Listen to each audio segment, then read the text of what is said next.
children, but it's just not evident to me. Giving kids the basic skills on when it comes to loans and stuff. Financial literacy. There's a guy named Robert Kiyosaki. He understands this to be, I know a lot of people don't like him, whatever, okay, but he still developed a program to teach people financial literacy, right? He did. And I think a lot of people have benefited from it. If you don't know about it, go look it up. Robert Kiyosaki's got these, I'll put a link in the description about this. It's some type of game that teaches you financial literacy. Check that out in the description. I'll put that in here. This is just another way in which adults really don't, they say they care about kids, but do we really? It doesn't seem like it. If you're talking about education, if you love children, you're going to want them to be prepared to be able to succeed, right? Instead, it seems like, a lot of older people were told your child will be successful if they go to school, right? That's what we're told, because we want our children to be successful. So hey, kid, go to college. That way, I know that I help you through college. I'll help you to succeed. So what I'm saying is, it's not just the kid's fault. It's our parents' fault, because we ain't thinking, right? We're not. Everybody likes to take the easy route, whether you're a kid or whether you're a parent. When we say the word parent, it kind of presumes that, oh, we're the smart people that know how to make good decisions. We're all, should I say, lacking in knowledge, or even from a legal standpoint, we are unsophisticated. We don't know. We were never taught. If we're never taught, how are we going to teach our kids, right? What I'm saying is everybody's responsible for this situation. What are we, 29th, 30th in education? Now, a lot of people think that that's intentional. I, for one, think that that's obviously intentional. If you're going to because the government doesn't work for the people. Let's face it, right? And the stupider we are, the more they can suck and drain our energy out. And it is very intentional. To think that this is by accident or just because of money, I'm sorry, that's not the case. You can make a lot of money in educating people. Let's say the government had a contract put out to different organizations and said, hey, we will pay you X amount of money to make people proficient in all areas, math, geography, just make them super smart like you think they would when you graduate college, where you're going to know something to do like amortization schedule. Of course, you put that in there. But let's just say a company was given this contract. I know for a fact that the right people would have come together and make that happen. There is money in educating people, but the government or whoever is not going to say that. Of course they're not going to say that. The only thing that's important to them is how they can drain energy out of people. Because once you begin to educate people, it limits your ability to use, whatever type of means it's going to take to drain more energy out of them. Lie to them. They become more sophisticated. You're going to have, obviously, financial training, even psychological, not just training, but education, basic psychology. Be familiar with how certain people want to fuck with you. I mean, this is big. I had a class like that when I was in 4th grade. I kid you not, a long, long time ago. And this was in Easton, Pennsylvania. But I'll never forget that class when they explained that corporations, through their marketing and advertising commercials, will fuck with your head. They told me that in 4th grade. I know 4th graders don't hear nothing like that right now, but it was good to know. That way you look at stuff a little differently. These people coming at you trying to sell stuff to you, are they fucking with my head? So I'm just saying that and we can agree to disagree. You think, or people might think it's just for money. I think it's 100% intentional that the school system is as bad as it is. I think a lot of teachers will tell you. There's this woman that I follow. Her name is Lisa Loom. You should hear. I can't remember what it is, but maybe I gotta start writing things down. I'll put it in the description. But I'll put it in the description on this so you can see her. She'll tell you. She knows it's. She'll tell you she knows it's intentional. Teacher. And maybe some of you can tell me out there whether or not she's legit. She might not be. You know, I always say that about everything because I never know what the CIA is mess, because that's what they do. There is so much CIA in media to make the public think certain things. Me, myself, in terms of my process of how I use discernment, yeah, it's like, okay, is this...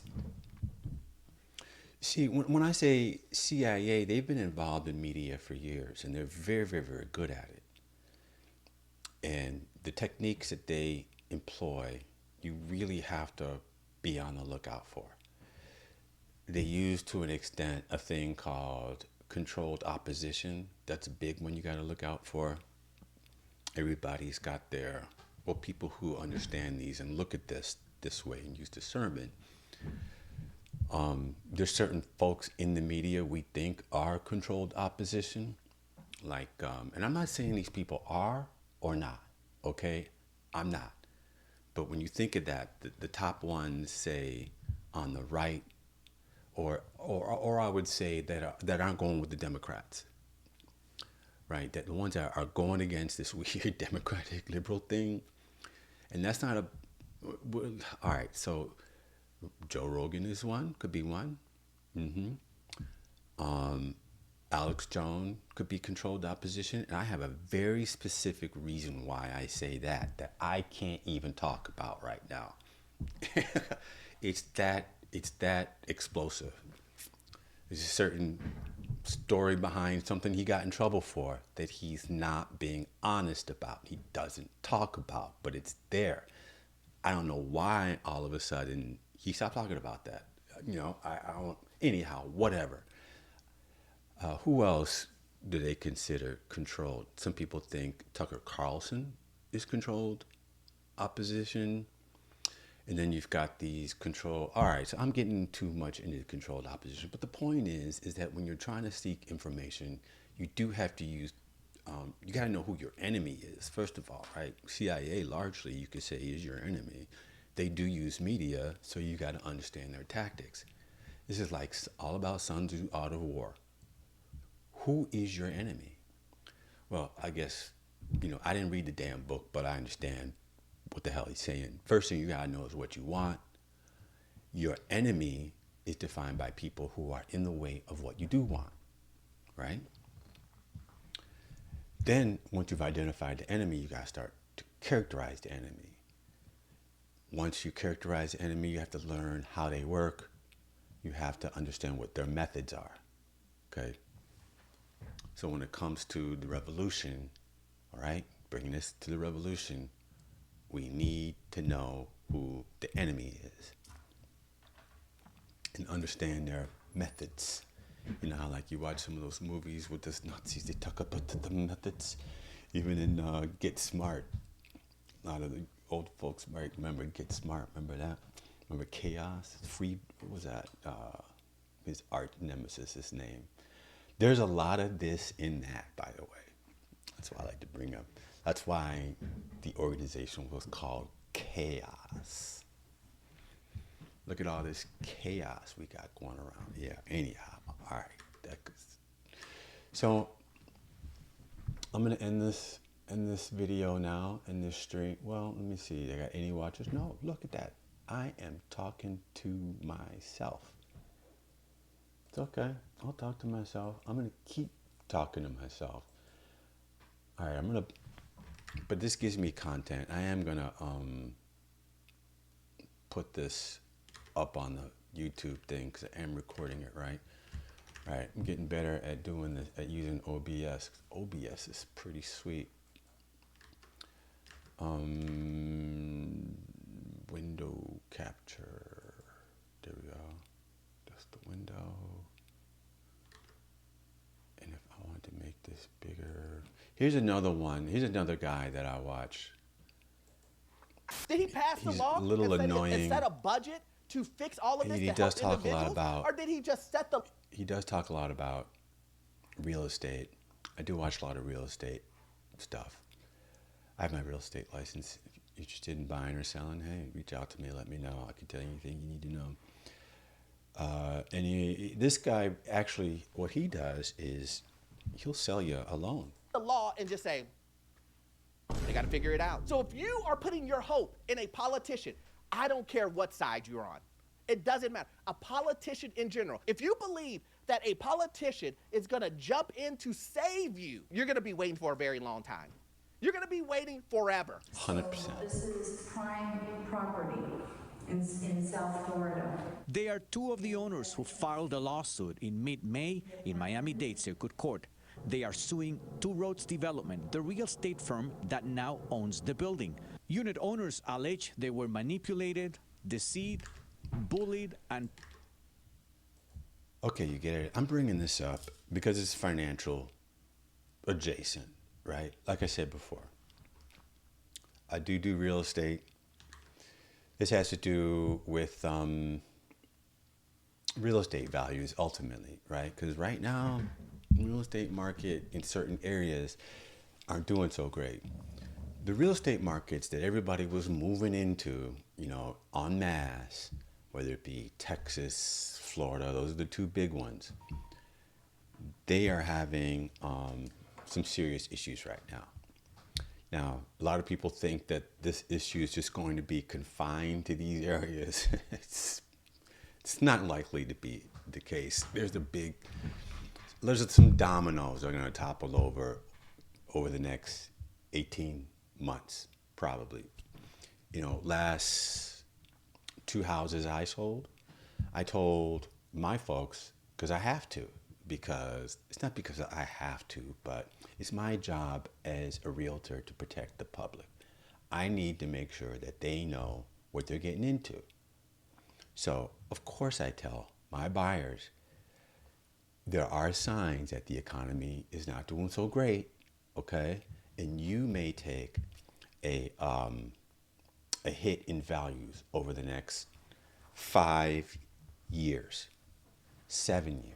I'm not sure, but be prepared for that to happen, okay? In other words, there's going to be a time when what you owe on it will be, to an extent, greater than what the house is valued at. So when you buy, make sure you're at least going to be holding on for a minimum of 10 years, preferably, 15 to 20 years. You want to hold on to this house to make sure you get the value out of it long term. That's what I tell my buyers. Now, a lot of people will say, oh, the economy is going to do fine. There's going to be a correction, but it's not going to be a big deal. Interest rates are going to come down. Buyers are going to come in. This is all that positive stuff that they like to tell, because people want to sell, right? But this goes back to education, and I'm talking about financial literacy. It's just, I am glad that I believe some HUD programs, FHA programs require buyers to have classes. I've never taken these classes. I don't think actually that's sufficient. The level of financial sophistication just goes back to being a sophisticated public, which we are not. And we demonstrate that all the time. And I know that we're to blame for that.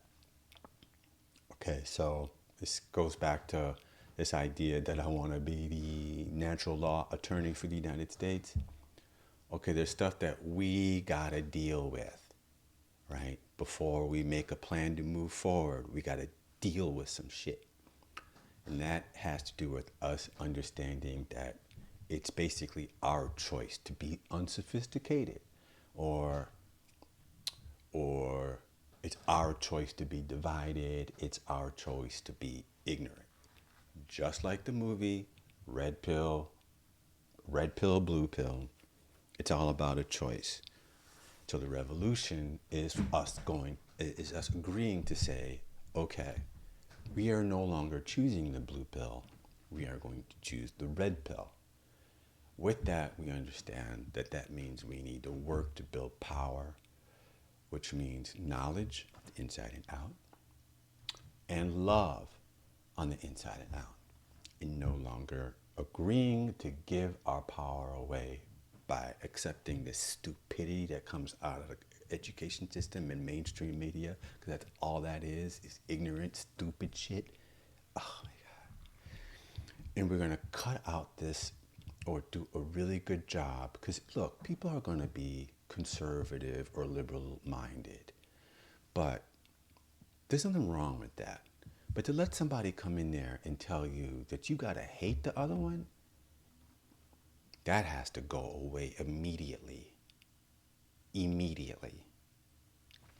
And so, yeah, I consulted AI and thought I had a good idea. It had a good idea, and you know, of course, it's not going to say your idea is terrible. I mean, I don't even know how to I don't even know if I can trust this AI thing. But all right, for those of you that weren't around yesterday, I'm going to find this. I'm going to bring this up again. Chat GPT. Okay, so yesterday I asked Chat GPT to let me know if it thought this item. All right, let me set up chat. Oh, that was easy. Okay, yeah. So let me bring up yesterday. Knowledge versus love and fear. All right, so one of the things I want to hone in on here is what, I asked it for exactly step-by-step plan of action. Define the identity and brand, because that's what you got to do to market stuff. You got to have identity and brand. Now, the Olive Branch Project, because I said, how do I get the conservatives to extend an olive branch to the liberals? And it said, the Olive Branch Project. Oh, how creative. So my actual idea is different than this, but, okay, yeah, I like it. I like it. A red hand and a blue hand holding a green olive branch. Ooh, look at that.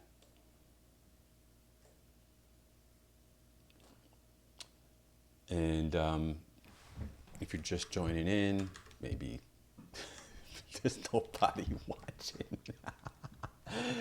That's okay. Current viewers, 0. It's okay. I am going to, what'd you say? Wait a second. This is my stream. I'll see. Okay, it's a little bit delayed. All right, so you get what I'm saying, right? I asked ChatGPT to kind of consult me on the idea of selling to conservatives that they need to extend an olive branch to the liberal. And this is it has to be done at ground level. This is a grassroots thing, right?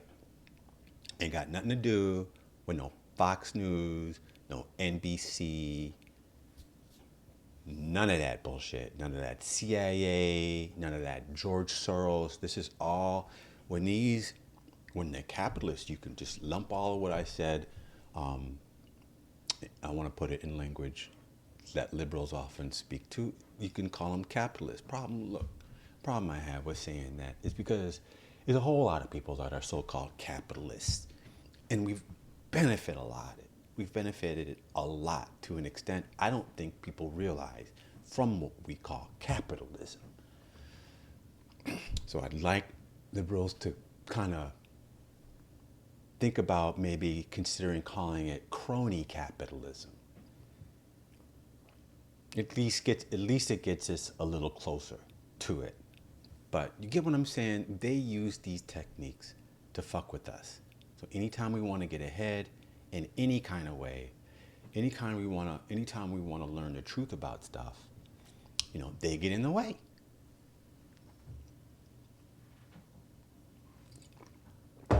So, video content, recruit conservative voices as ambassadors Yep, that's right. And their job, I'll be very specific about this, okay? These ambassadors, their job is to build a forum and bring liberals into that forum and get liberals and conservatives to talk to each other. You know, one of the things that okay, I would recruit for that, that's right. And I thought about this before in a different scenario, but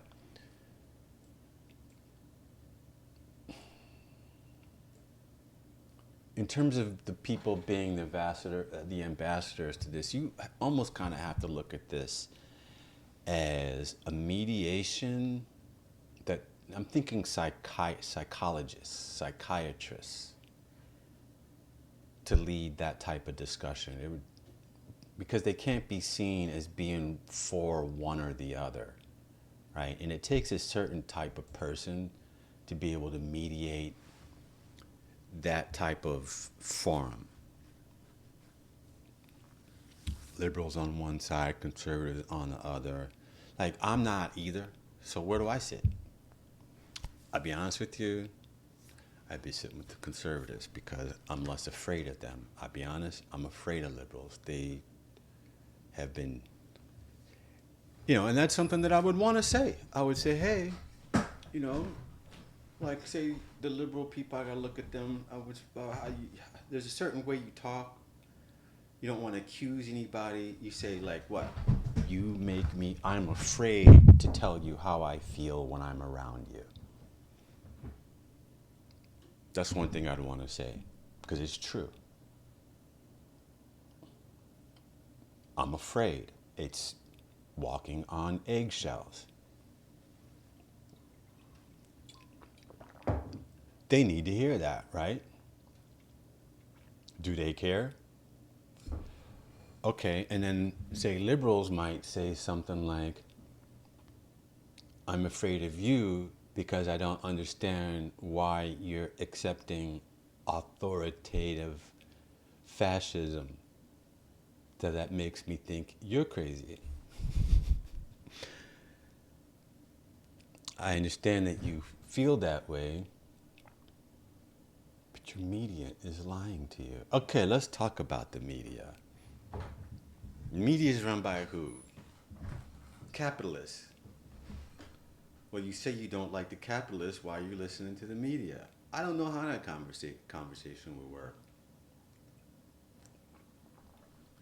There's a lot of psychological stuff going on because that's, it's a fact. A lot of this is a psychological operation that is, in fact, meant to divide people. That's what it is. So, I think some education in the form of, that's something that I think is important to talk about because, why are you divided in the first place? And the answer is because of a psychological operation. That's just true. And since that's not really talked about in the mainstream, people aren't used to talking about it, but I think it's really important. In other words, you basically have an instigator. You got somebody who wants you to fight. You got somebody whose goal is divide and conquer. And it's working really good, and it's a good thing for everybody to realize that so they can see who the real enemy is. That's right. These people who are doing this divide and conquer bullshit, those are the people who are the real enemies. They really are. So with that said, I got no viewers, but I am gonna still load this up. Maybe I'll come back tomorrow night. I gotta go do some real estate stuff right now in Detroit, Michigan, and I'm gonna end this right here.